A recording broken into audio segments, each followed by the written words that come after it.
சோறு தண்ணி கிடையாது. முட்டிட்டு வந்தா கூட எந்திரிச்சு போமாட்டோம். அன்னைக்கெல்லாம் 100 ஓவர் மேட்ச அசால்ட்டா உட்கார்ந்த இடத்துல இருந்தே பார்ப்போம். பாகிஸ்தான் தீவிரவாத தாக்குதல்ல இறங்குற முன்னாடி வரைக்கும், இந்தியா போயி அப்பப்போ பாகிஸ்தான்ல சீரியஸ் விளையாண்டுருப்பாங்க. இப்போ சாம்சங் கப்னு ஒண்ணு நடக்குது. பாகிஸ்தான்ல தான் நடக்குது.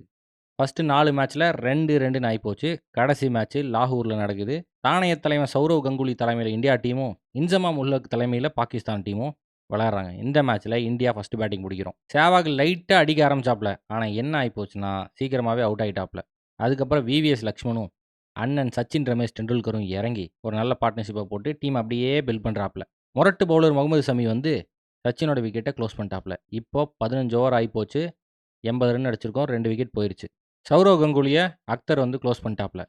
இப்போ டிராவிடும், லக்ஷ்மணும் சேர்ந்து ஒரு ரணக்கொடூரமான பார்ட்னர்ஷிப்ப போட்டு தாராளமா விளையாண்டுருக்காங்க. டிராவிடோட ஸ்டம்ப கழட்டிறாப்ல முகமது ஷமி. அப்புறம் யுவராஜ் சிங் கொஞ்சம் அடி, கைஃப் கொஞ்சம் அடி. அதுக்கப்புறம் அண்ணன் லட்சுமிபதி பாலாஜி இறங்கி ஒரு காட்டு பேட்டெல்லாம் உடைச்ச மேட்ச் இந்த மேட்ச் தான். ஆக மொத்தம் அண்ணன் விவிஎஸ் லக்ஷ்மன் ஒரு 100 போட்டு 293 ரன் அடிச்சிட்டோம். இது வந்து ஒரு நல்ல டார்கெட்டு. அடுத்தது பாகிஸ்தான் இறங்குறாங்க. பேட்டிங் பிடிக்க வந்த பாகிஸ்தான பாரபட்சம் பார்க்காம லட்சுமிபதி பாலாஜியும், இர்ஃபான் பட்டானும் பரதநாட்டியம் ஆட வச்சுட்டு இருக்காங்க. யாசிர் அமீத பாலாஜி ஸ்டம்ப கழட்டி ஓட விடுறாப்ல.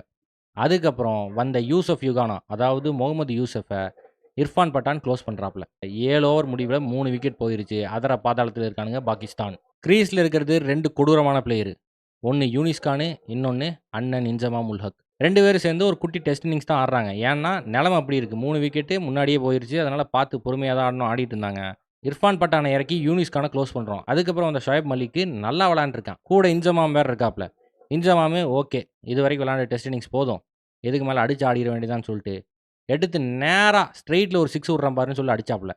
அங்க இருக்கிறதுலே the smallest player of the team அண்ணன் சச்சின் ரமேஷ் டெண்டுல்கர் சும்மா ஒரு மொரட்டு கேட்ச். சும்மா பவுண்டரி லைன்ல பால லட்டு மாதிரி கேட்ச் பண்ணி அப்படியே ஆக்ரோபாட்டிக்ஸ்லாம் பண்ணி இன்சமாம க்ளோஸ் பண்ணிட்டாப்ல.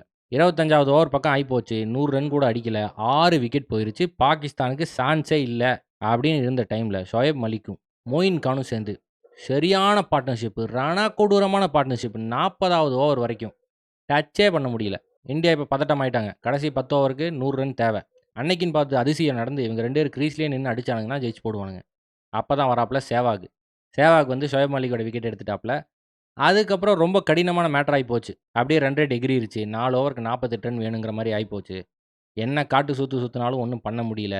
கடைசியில் நம்ம பாலாஜி வந்து சவப்பெட்டியை போட்டு மூடி ஆல் அவுட் பண்ணி இந்திய தொலைக்காட்சிகள் முதல் முறையாக இந்தியா பாகிஸ்தானில் போய் ஒரு ஒன் டே சீரீஸை ஜெயிக்கிறோம்.